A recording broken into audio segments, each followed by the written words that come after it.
Assalamualaikum warahmatullahi wabarakatuh. Halo, selamat pagi semuanya. Bagaimana nih keadaan hari ini? Pasti sehat kan? Jangan lupa untuk selalu menggunakan maskernya ya.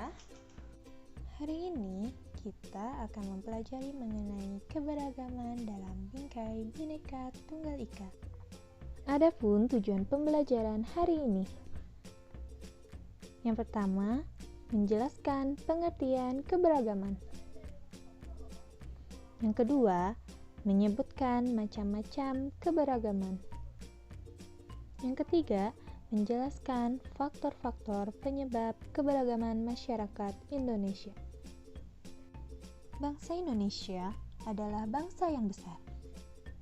Terdiri atas 34 provinsi dengan sekitar 17.000 lebih pulau yang ada di dalamnya.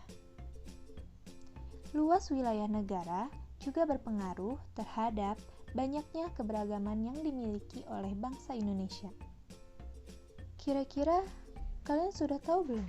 Apa sih itu yang dimaksud dengan keberagaman?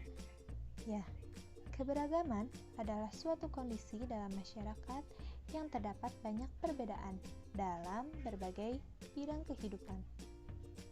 Adapun perbedaan-perbedaan yaitu perbedaan suku, perbedaan ras, agama, keyakinan, ideologi politik, sosial budaya, dan ekonomi.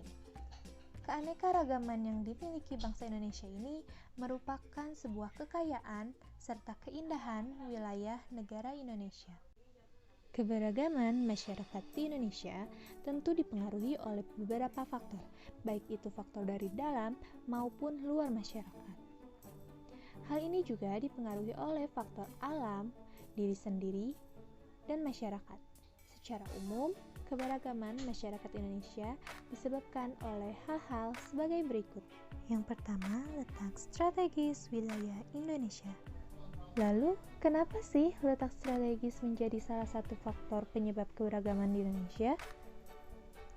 Karena letak strategis wilayah Indonesia ini dijadikan sebagai jalur perdagangan internasional.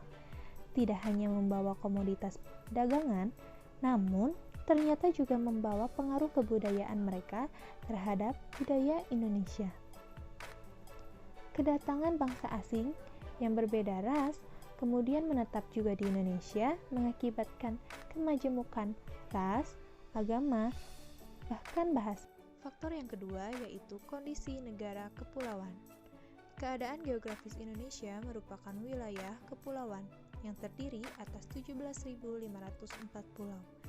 Banyaknya pulau di Indonesia menyebabkan penduduk yang menempati satu pulau atau sebagian dari satu pulau tumbuh menjadi satu kesatuan suku bangsa. Faktor yang ketiga yaitu perbedaan kondisi alam. Keadaan alam Indonesia ini mempengaruhi keanekaragaman masyarakatnya. Contohnya, masyarakat pantai lebih sering memanfaatkan pantai untuk mata pencariannya atau mempertahankan hidupnya dengan menjadi nelayan. Sebaliknya, masyarakat yang tinggal di pegunungan memiliki upaya-upaya sendiri untuk mempertahankan hidupnya.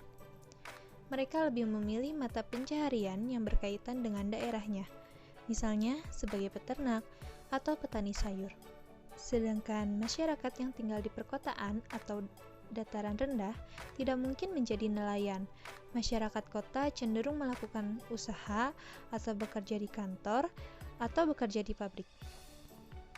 Faktor yang keempat yaitu mengenai keadaan transportasi dan komunikasi. Kemudahan sarana transportasi dan komunikasi memudahkan masyarakat berhubungan dengan masyarakat yang lainnya. Sebaliknya, sarana yang terbatas di daerahnya itu akan menyulitkan masyarakat dalam berhubungan atau berkomunikasi dengan masyarakat yang lainnya. Kondisi inilah yang menjadi penyebab keberagaman masyarakat Indonesia. Dan faktor yang terakhir yaitu penerimaan masyarakat terhadap perubahan. Masyarakat perkotaan relatif mudah menerima orang asing atau budaya dari luar. Sebaliknya, masyarakat yang berada di pedalaman cenderung lebih sulit untuk menerima orang asing atau budaya yang berasal dari luar. Mereka memilih untuk tetap bertahan pada kebudayaan di daerahnya. Terima kasih sudah menyimak video ini dengan baik. Selanjutnya, silahkan kalian kerjakan modul 1 dan tetap semangat ya. Sampai jumpa di video berikutnya. Wassalamualaikum warahmatullahi wabarakatuh.